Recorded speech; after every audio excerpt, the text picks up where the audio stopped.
welcome to the first episode of podcast Life Alchemy. And why Life Alchemy? Well, alchemy is obviously turning base metal into gold. And we have with us somebody, Chris, who that seemed incredibly fitting for. So I'll let him introduce himself in a moment. But I'm Rosalind Palmer, and I'm a transformational coach and therapist. And I really help transform people's lives. So they don't tend to turn up as base metal. They tend to turn up to me maybe as gold, but maybe it's a little bit tarnished or some of the gold is coming off them. And the work I do with them is really to help them feel brilliant again and feel like they are golden, but really from the inside out. I tend to work with a lot of clients who look great on the outside or have lives that look great on the outside, but inside they definitely don't feel that golden feeling. So our aim today, and I'm going to let my co-hosts introduce themselves very quickly, is to discuss topics that have really, really triggered us or raised their heads for us, all as coaches and also human beings, and to really talk about how those have triggered us and how we would work with our own clients. So at the end of half an hour with us, not only will you listen to an entertaining, we hope, conversation between us and different points of view, but equally have some really tangible takeaways should you be triggered or facing some of these issues. So over to you, Chris, to introduce yourself. Oh, thanks, Rosalind. Yeah, so my name's Chris Cook, and I was in a previous life a former Olympic swimmer, reaching the dizzy heights of Olympic finals, reaching podiums at the Commonwealth Games, Europeans, and the World Champs. Now I'm a coach and a mentor, and a huge part of my coaching and mentoring philosophy is keep it simple. I've got a talk that I talk on, that I deliver on stage around the world. Now that we're all virtual, it's much easier. And I do this around the power of keeping it simple, and it's called the 2 lengths of the pool. So all of my coaching is around helping someone kind of cut through some of the nonsense and see the gold in front of them, that's right in front of them. And invariably, when you do that, amazing things start to happen. So it's hyper-focusing, really. Yeah, it is. Cool. And Sarah? Hello everybody, my name is Sarah Yokelan and I am a life coach. My thing is I love working with people. If you're applying it to alchemy, I work with the metal. So the people who want to go through that process and that they know that that gold is out there, but they have no idea what it looks like. So it could be someone who, you know, is thinking, has a little niggle that they're constantly feeling like, you know, there must be more to life than this, and that feeling, that thought follows them to numerous jobs, relationships, relocations, but it's always there, and they're desperate to find that hidden treasure, you know. Or it's people who, where life has thrown them something and it's pulled the rug right from underneath their feet, and they thought, you know, oh my god, you know, I don't know if I can swear, what the F, you know, what the F just happened there, and what the hell do I do now? They want more, they know life is too short, they want to have an impact, but they don't know where to start, let alone where to go. Or there's the other third bit would be where someone's going through a new phase in their life and they're thinking, finally, I've done my dues, this is it, this is my ticket to freedom. Yet there's that ego in there, and that ego is saying, who do you think you are? You know, get back in your box, you know, get back, you know, into that dull, boring, safe little box. And they, you know, they need to step out of that. So those are the people that I love working with, and I love working with them through a transformational coaching style of coaching, which is very human-centered, non-directive, and empowering them on their journey of adventure. So I take them on the adventures that they want to unleash themselves into the world. I think I could have done with your services quite a few times in my own life. I was interviewed yesterday for a podcast on creativity, and I realized that I'd stifled my creativity that I loved as a child, because over years you're told to color inside the lines. Yeah. You're not, you know, don't do that because you're coloring outside the lines. And Oh my goodness, there must be so many people out there, and in their lives as well. I'm using the analogy, who Yeah, coloured inside the lines so much that when they kind of want to go outside the lines, it's like, oh, this feels really scary. So I yeah. can relate to that. And Hema, hello. Hello everyone. So my name is Hema Bakshi. I too am a transformational coach, and I often work with organizations and companies. And my thing is all about, so I'm fascinated by people and business and how they come together to create something exciting. And for me, I think often we just have so much opportunity or ideas, thoughts and perspective that are just left unseen and hidden, and we don't realize our full potential. So my thing is about how do we help people like really understand their mission and what they're about, and how do you protect your mission and protect your people to achieve like great things. So yeah, fascinated by how we can like really reimagine, rethink how we work together, how we live our lives, what business looks like, and just being really human about it. I think that's the one thing that connects us all. And we all came together through podcasts and Clubhouse, and found ourselves having conversations on topics and really relating to each other. I think probably if we had an alchemy, it's that you can be golden but still have a lot of common sense. I think that might be the byword for what holds us together. And it brings us to our topic today, which is really personal development, coaching, these very high ticket, big webinars, the gurus, if you like. And Sarah and I particularly had a very interesting experience recently, that we both went to it was free, but there's no such thing as a free lunch. It was definitely a funnel to get you to sign up to somebody who's a darling of Clubhouse and has thousands of followers. We're not going to name this person. And it was on money mindset. And who doesn't want a better money mindset? And I'm into CANI, constant and never-ending improvement, and so I love to go to these things. But within 5-10 minutes we were having a side conversation, Sarah and I, about, oh, it's so annoying. And I basically thought I'd gone to sleep and woken up in 1995 and Tony Robbins was shouting at me. I came through all of Mastery University. I even did the PR for Tony Robbins, and I'm an incredible admirer of Tony Robbins, but even he's toned it down a bit. Even he admits that when he did 23-hour day seminars, it was a bit out there in the 90s. And it was that very yang, that very in your face kind of, this is what I do, if you do what I do you will get a Ferrari and a big house. And it was very much that sort of style of leadership, or style of guruship, if you like. And in the 90s, I think back in the day when we thought Gordon Gekko was a role model, greed is good, that might have been okay, but now it just feels so unaligned for me, unaligned to me, unaligned to the people I work with and the world I'm in. And that really triggered me. And I ended up leaving early and thinking, why do so many people seem to like this? Was that your feeling, Sarah?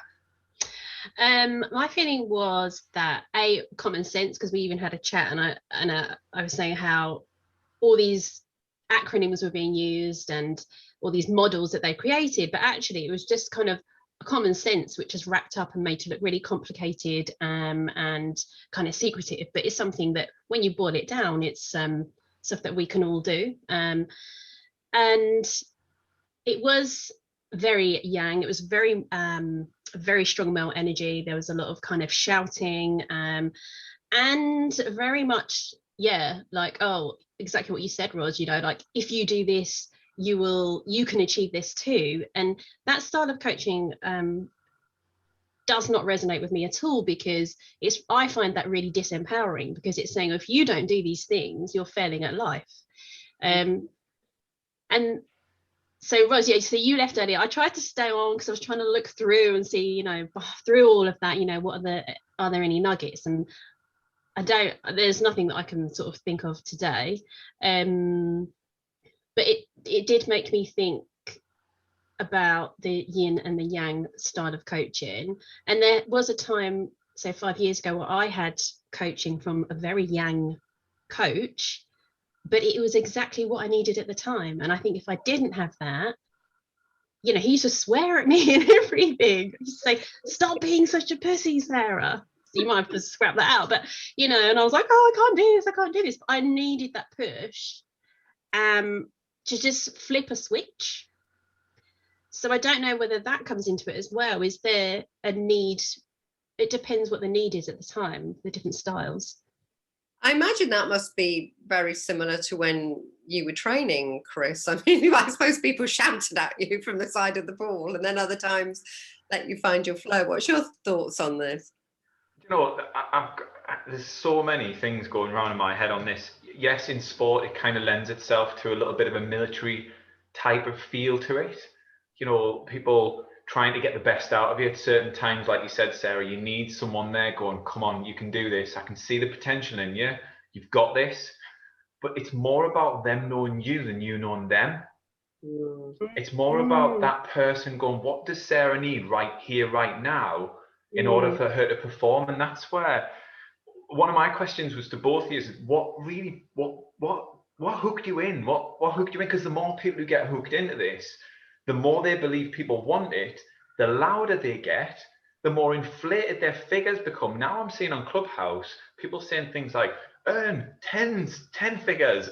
It's gone from 6 figures now to 10, and they're just inflating it. So what hooked you in the first place? For this particular session? Yeah. I think it was the money mindset, because I think I'm really working on my money mindset at the moment. I've got this book. I feel like I'm the one swearing, but the book is called Rich as Fuck, and it's like more money than you know what to do with. And it sounds horrendous, but it's actually it's based on real energy, and it's based on, you know, removing those negative associations that you have with money, and that money is actually just energy. And I feel like I'm sounding like the person that we went on the session.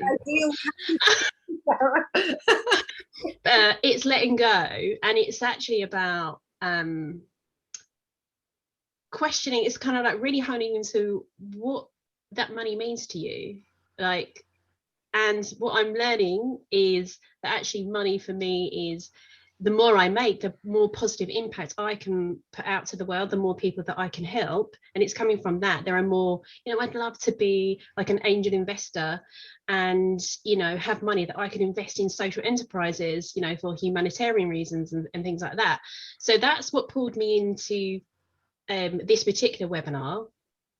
But what I found, I was disappointed because it was nothing new. It was nothing deep on a deep level. It was very like Ferrari, look, I've got houses all over the world. You know, it's very much that, which obviously is not what I'm looking for. So that was the pull for me, because it's the money mindset that I'm working on myself. For me, I just was curious really as to why this person has this mass following. And it's not that I want a mass following, but I'm just always curious, both from a psychological point of view of why do they seem to resonate with so many people. I'm pretty cool about money and money mindset. I've been rich, I've been poor, I've done both. I was a millionairess at 40, then I was not a millionairess at 45.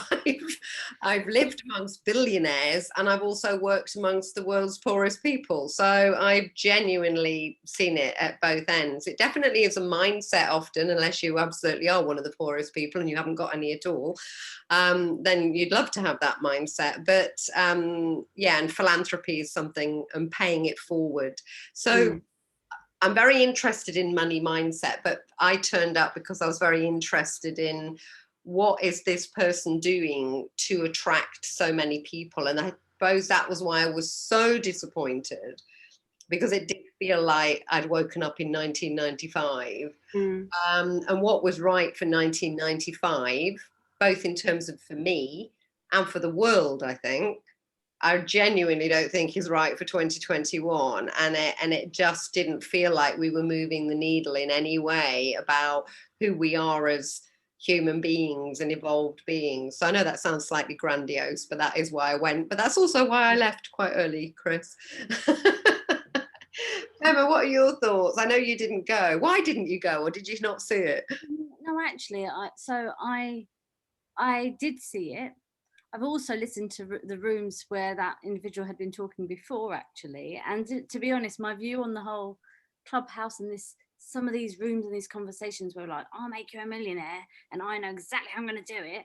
I kind of think it's short-sighted, because the thing that turns me off, and I think it happens in all walks of life, is that it's all very self-centered. We're looking at like, how do we make money? What's the best route to success? But you're looking at it from a perspective of, I know better, I'm an expert, and I'm going to tell you.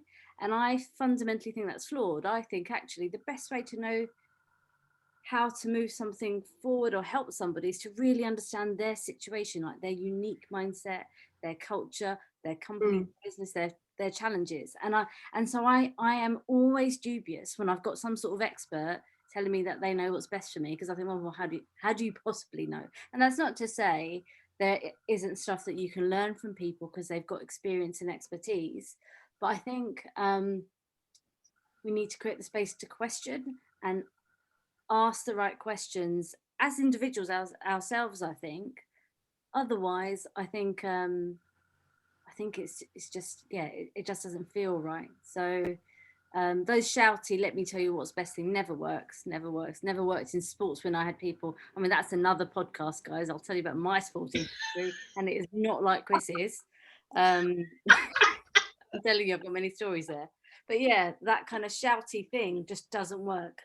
So we're definitely setting that one up. It's a good one. Why I didn't make the Olympic sport podcast. Yeah, Chris might have to be really quiet on that one. Yeah. You and I could contribute a lot to that. Chris, you wanted to say something. Yeah, I was just going to say to Hemmer, do you not think a lot of it's got to do with the second someone calls themselves an expert, they stop becoming the student? Yeah. Yes.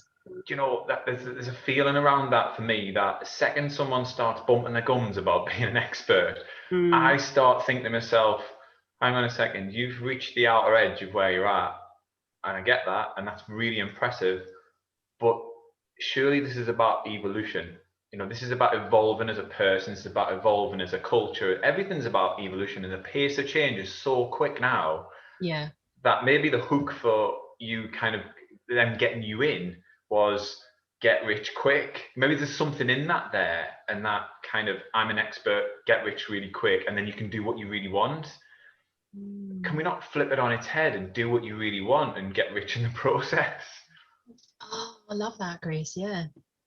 I think it's a difficult one. I'm wearing my former marketing hat here rather than my current therapy and coaching hat. And, you know, you talked about acronyms and labels.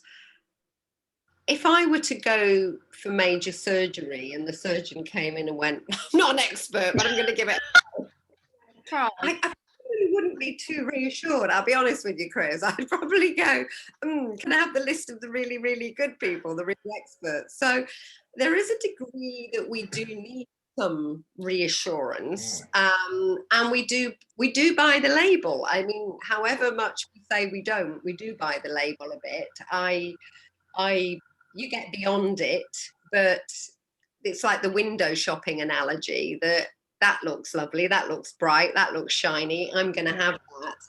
And there is a degree of how to attract people to you or your product or what you're doing if you're being so yin that you're kind of like Field of Dreams. If I build it, they will come. Yeah. It's about that balance, isn't it?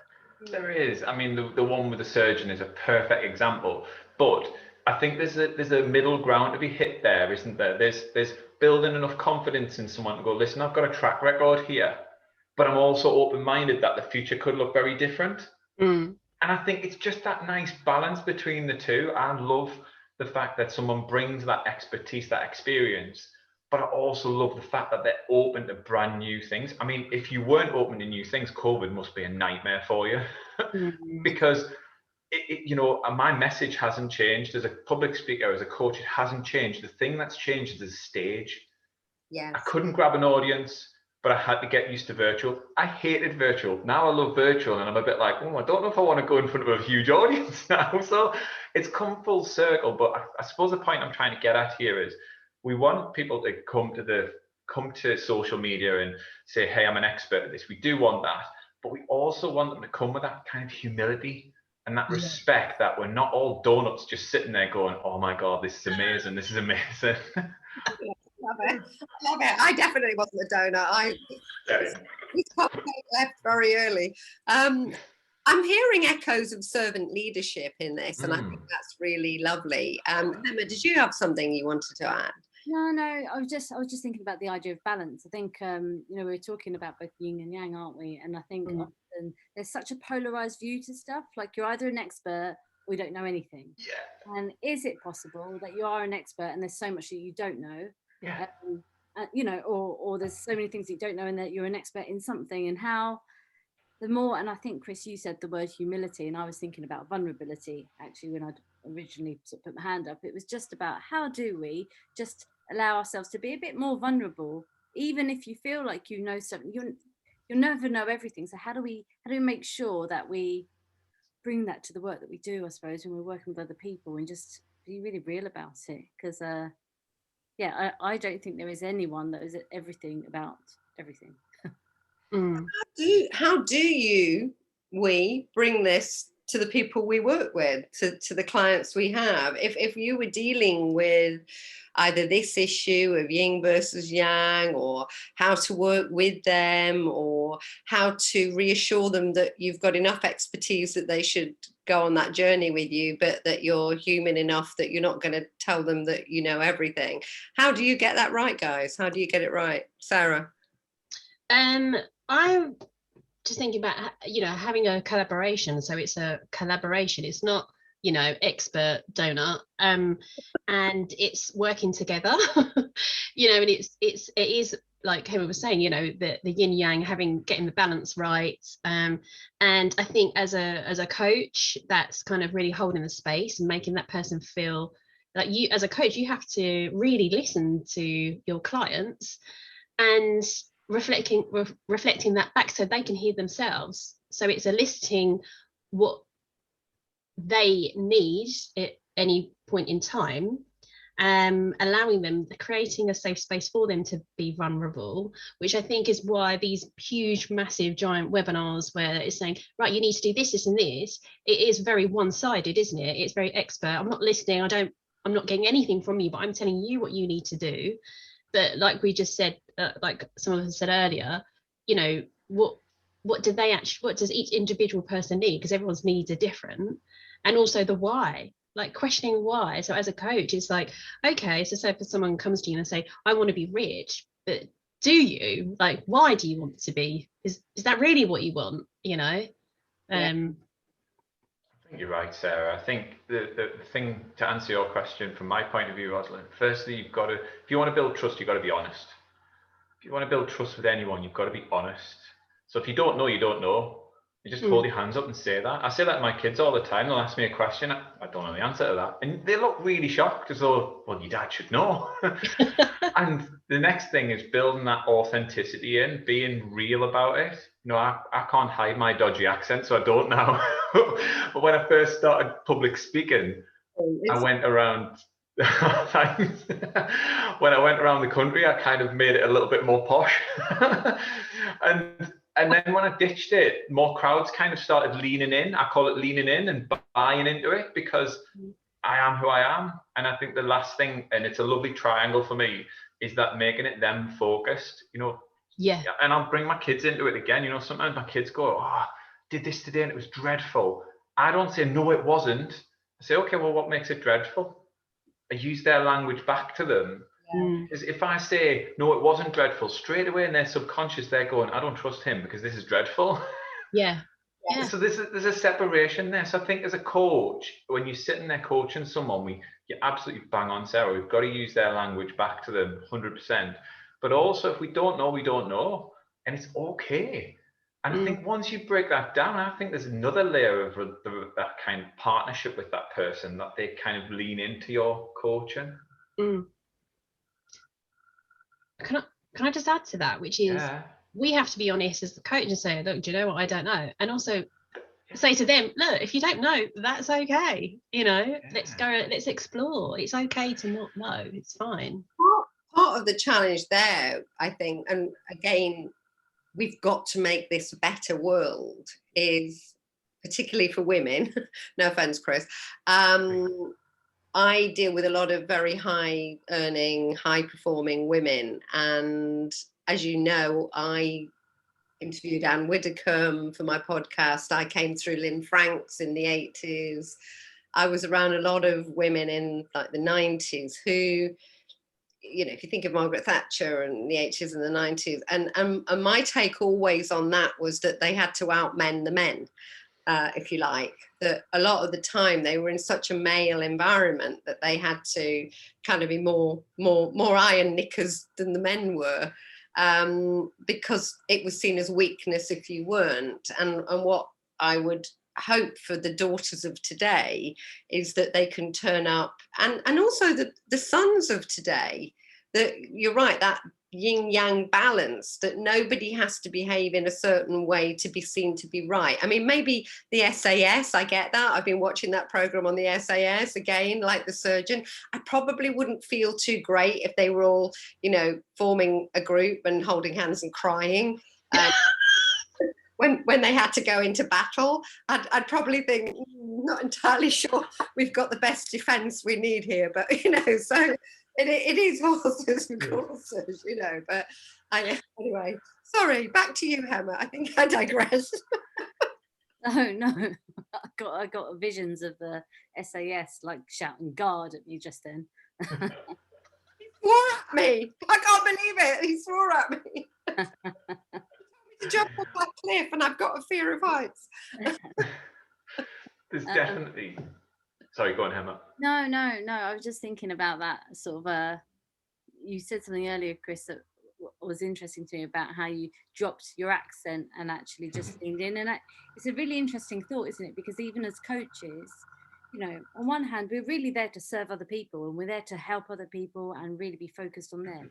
But the other thing that we don't always talk about is that what goes on for us as well, and how we have to drop our guard at times. And, you know, we all have that running commentary that goes on inside, and being really in tune with that and then using that in the best possible way, I think can really help. You know, I notice like there are certain times when I've got coaching clients and it might be a particular topic or a particular issue, and I know that I get quite frustrated and I can feel it on the inside, and I'm thinking, I can hear the narrative inside my head, and perhaps I shouldn't be confessing, but it's true. You know, when there's a sense of like helplessness, for example, I as a human struggle with that, because I'm like, I'll just put yourself together, which I know that is not what you're supposed to do or say, but it's all about actually being really just honest and authentic with yourself as well as with the people that you're working with. Do you know, that's a really interesting question, Hemma, that you brought up there. Oh, that's a really interesting point. So, and you know, I've done that with clients before. So I've taken the third person approach to my feelings in the session and said, what would you say to someone who said that you maybe have to pull yourself together? And honestly, it's amazing what comes out, is because actually what's coming up in you as a coach is often coming up in other people in their lives going, for God's sakes, I just want to tell this person to get the bloody self together. And actually it's the question that they're not asking themselves.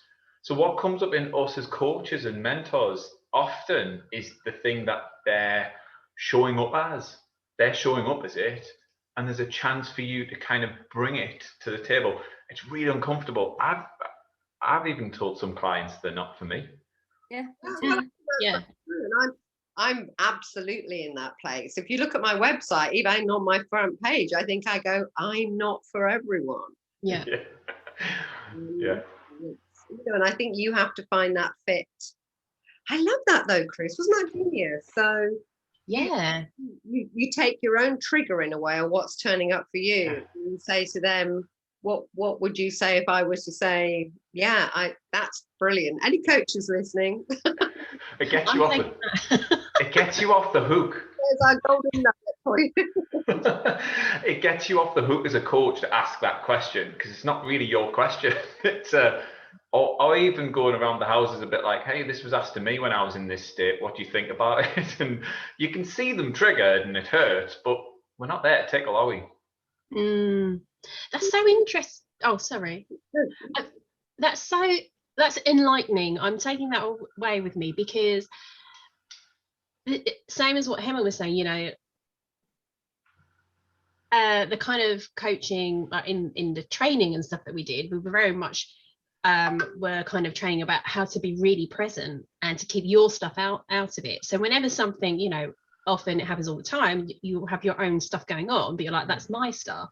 But actually, maybe it isn't my stuff, and maybe it is, sometimes it is just something that is being projected to be fed back. So I always pick up and I will reflect back, so like an energy, and I say, you know, there's I'm feeling this sort of, I don't know, this anxious energy when you're talking or something like that, but when it's a thought that's in my mind or a reaction, I normally hold that back because I think that's my stuff. But actually that's such a gem.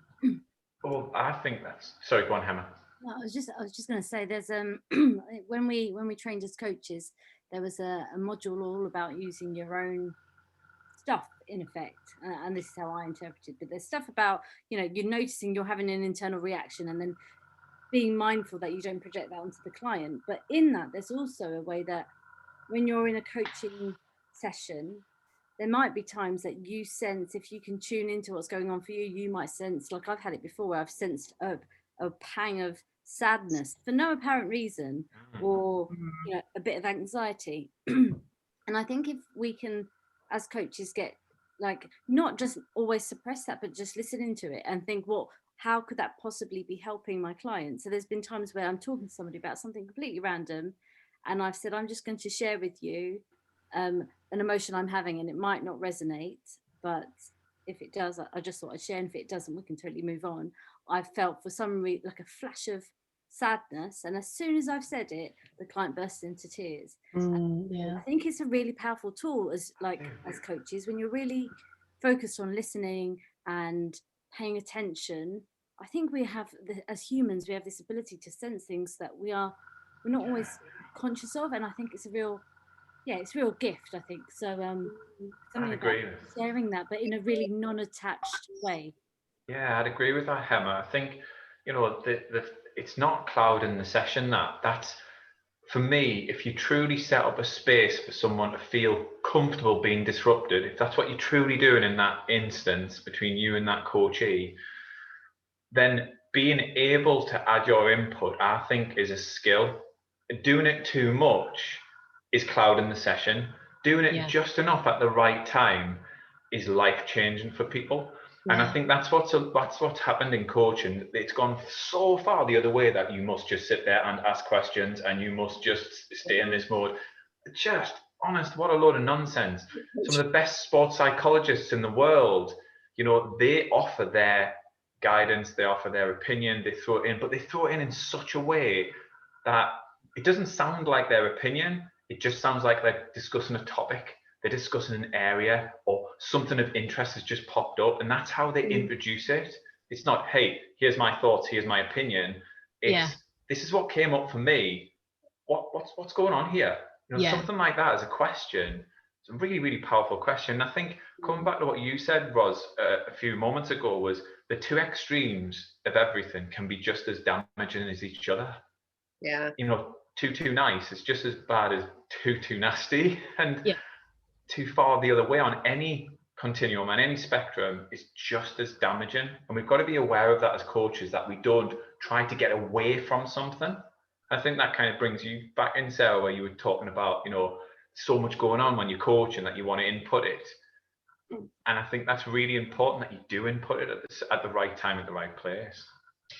I was just thinking of going back to the yin yang, and Chris, like saying, you know, this where, and Ros, when you're saying about, you know, both extremes, they can be just as destructive as the other.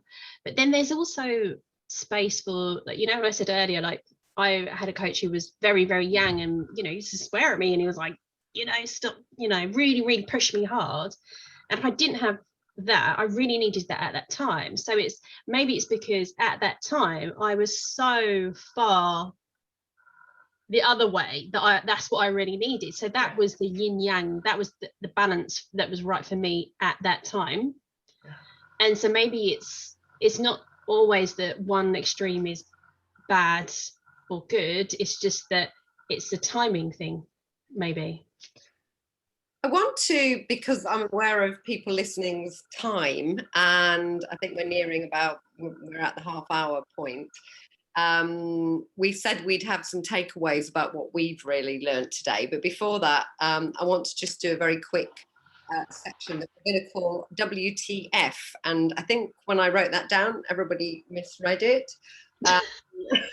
So it's really who to follow, or who are you getting a great advice from at the moment, or what's raising your game? Who's who to follow, or who's working for you, or what's working for you at the moment as a human, as a coach? I'll go first. The animals. It's always the animals with me. I've got chicks everywhere, and we lost one and I cried, which, you know, clearly I'd never be a very good farmer. And the sheep are so huge that I'm sure they're all about to have twins. So whenever I get overly caught up with everything, I've got animals to look after all over the place. And it's a great escape for me. And it gets me back into that mindset of switching off. So not so much. And also on a professional level, I'm in a thought leadership group, and more of that at another time, because it's really making me up my game. What about you guys? I think what's really helping me at the moment is what we've kind of touched upon in this podcast is, you know, the problem is never the problem. Often when people turn up with a problem, they think it's something, but it's something else in disguise. And that kind of prompted the question I asked near the start to Rosalind and Sarah about, you know, what made you show up? Because it's that maybe needs a bit more of a spotlight on it than the actual content of the seminar or the session. And the fact that you left, Rosalind, was just a prime example of, listen, I'm in the wrong place at the wrong time with the wrong person here. I'm off.